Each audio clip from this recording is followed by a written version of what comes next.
Yeah, I would like to thank you first of all for coming over today and taking a look at Clarinda because we think we have a lot of things to offer. Yeah, our facilities have been something that we've definitely focused on as a district, and you'll hear me talk about different groups that have helped out with a lot of things. So I'll hit with the first one you talked about, the basketball, the gym. We did a lot of things that helped out 2 years ago, and we redid the basketball floor, which we put a brand new gym floor in, and obviously, we had it painted and that type of things as well for volleyball and basketball. And then we put 6 new basketball units up at that time too, and new sound system, new air cooling. We took a wall out of the west side of our gym and made a new weight room up above, and gave us an opportunity to put some bleachers up there too. So we greatly increased the appeal of our gym, but also the seating, and made our weight room a lot bigger, which has helped our kids tremendously. And hopefully you'll see that for years to come, because we've put a lot of money into our weight room, and at the same time, and through that, the Booster Club has helped out a lot, and the school board obviously makes the decisions and helps do all those things as well. So it was a great thing for our community to have that gym upgraded, and obviously the weight room as well. And some things you've hit on recently.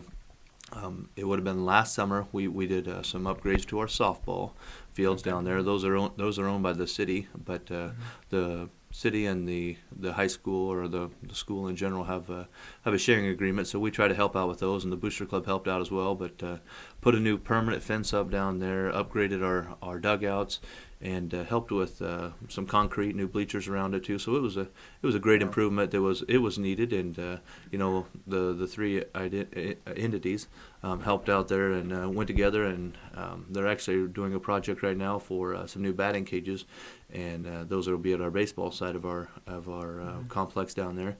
It's going to be enclosed, it'll be covered, so our kids can use those at different times, and the A's organization's helping out as well there. So been a great agreement there with the city, and the Booster Club's helped out a lot too to help improve our facilities down there.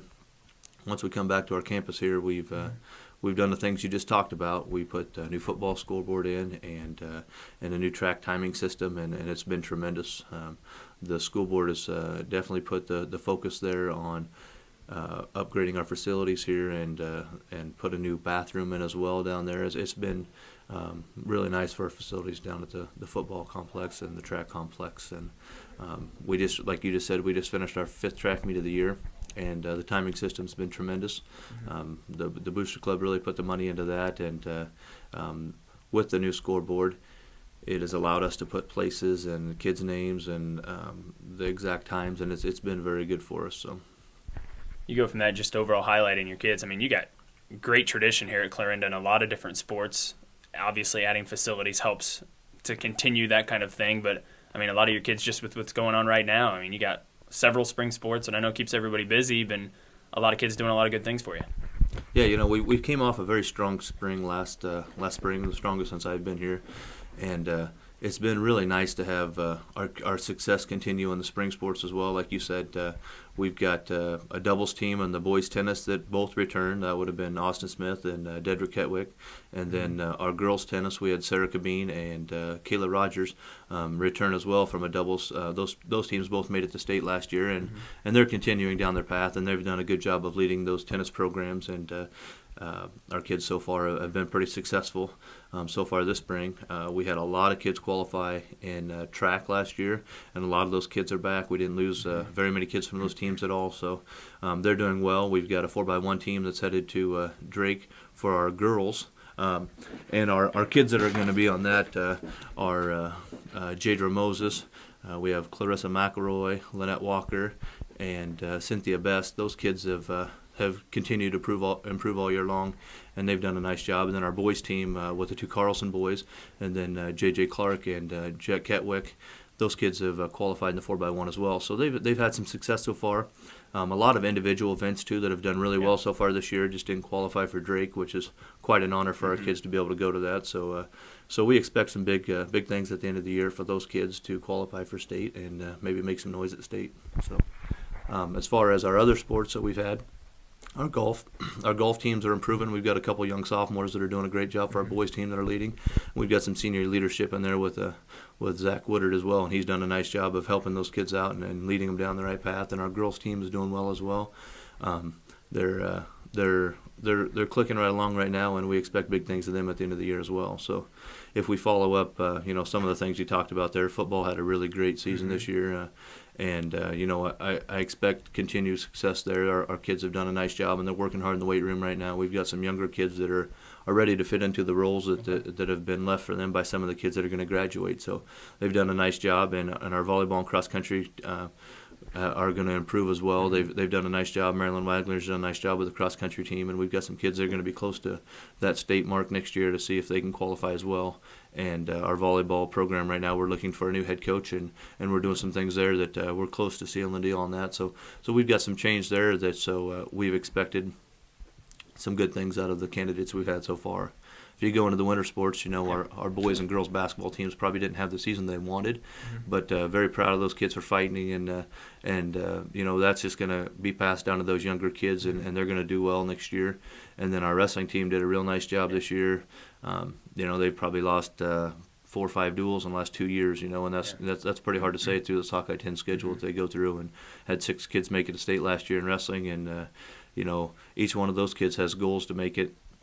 They're not graduating. The younger kids have goals to make it, and we've got some kids that we thought were on the edge this year that probably could have went up there and made some noise, and probably frontlining that returning class would be J.J. Clark. Got third in the state last year and got beat by definitely the best kid in the state at his weight class, and next year I think he's ready to go up there and take the championship himself. So our winter sports are we're losing some great seniors out of all 3 groups, but our younger kids are ready to step up and do well, and that brings us back around to the spring. I didn't talk about our baseball and softball, but we've got a new head coach for our baseball team, Rod Eberly, looking for some good improvements there. And our softball, we've got Mindy Prather's coming back for her second season, and she made some changes last year that'll be continued on to our kids, and I expect success there too. I think our kids are really growing. They've done a lot for our pitching over the winter as well. So a lot of good things coming in both of those sports this summer.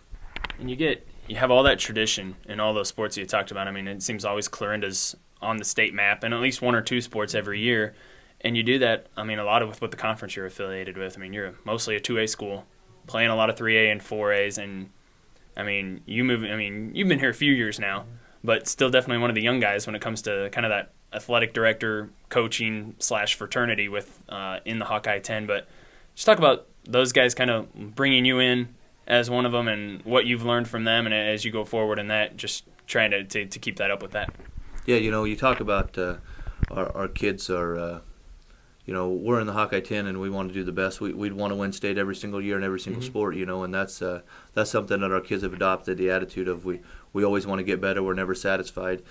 So you play in that Hawkeye 10, it's a tough schedule, it doesn't matter what sport it is. There's good competitive competition in every single sport. So that's something our kids they enjoy that fight. They enjoy that, the competition, the aggressive schedule all year long. And it has helped us out, when we've got to the postseason in some sports where if you don't have to go through another Hawkeye 10 school, and maybe some of those sports where we drop a class compared to the others, football is an example, baseball, we're usually a class smaller than most of them. So it's helped us out, that schedule throughout the year. But when you talk about the Hawkeye 10, boy, it's got great tradition. It's something Clarinda's very proud to be a part of, and it's been you just talk about the Hawkeye 10 throughout the state, and everyone knows it because there's been some great teams that have went through and some dominant programs. You look at some of the schools like a Harlan girls basketball and volleyball. Holy smokes, it doesn't get any better than that. They've done a great job, and I'm not going to lie to you, we're excited to see those girls graduate because they've been really dominant and a great group of kids too. But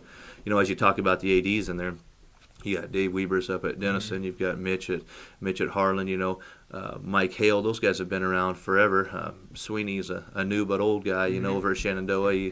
He was not there when I got here as an AD at Atlantic, but he came back and he's done some really great things at Shenandoah. And those guys have always been great to help out anytime you want. Then you get like a guy like Tim Fitzpatrick up at Kemper or Jeff Bevins at Creston. Those guys are always willing to help out anytime they need them, and been great. But you get a few new guys in there like Jeff Spots at Red Oak, or myself, like you had said, Jeff Beeson at Glenwood, and then you go Ken Schreiber up at St. Albert. They joined the conference. We've got quite a variety. We've got some guys that have been there for a long time, got a lot of experience, always willing to help out, do whatever we can. And then you've got some guys that, maybe have come in. I'm kind of in that mid-range now after 5 years. I've got some that have come in after me, very willing to help out. Definitely want to see your programs excel, but obviously they want to beat you when you're against them as well. And then you get Andy Irwin in there that's going to take over for Bob Sweeney. I think he's going to do a great job. Done some great things at East Mills, and I think they made a good choice at Shenandoah to get him in there because he's going to do some good things there as well. So, anything else? Not that I can think of. Just overall, thanks for letting me come over, and thanks. Well, we always appreciate the support that we have from KMA, and the way you cover our kids and in our town. It's definitely helps out our kids and helps our community. So thank you very much.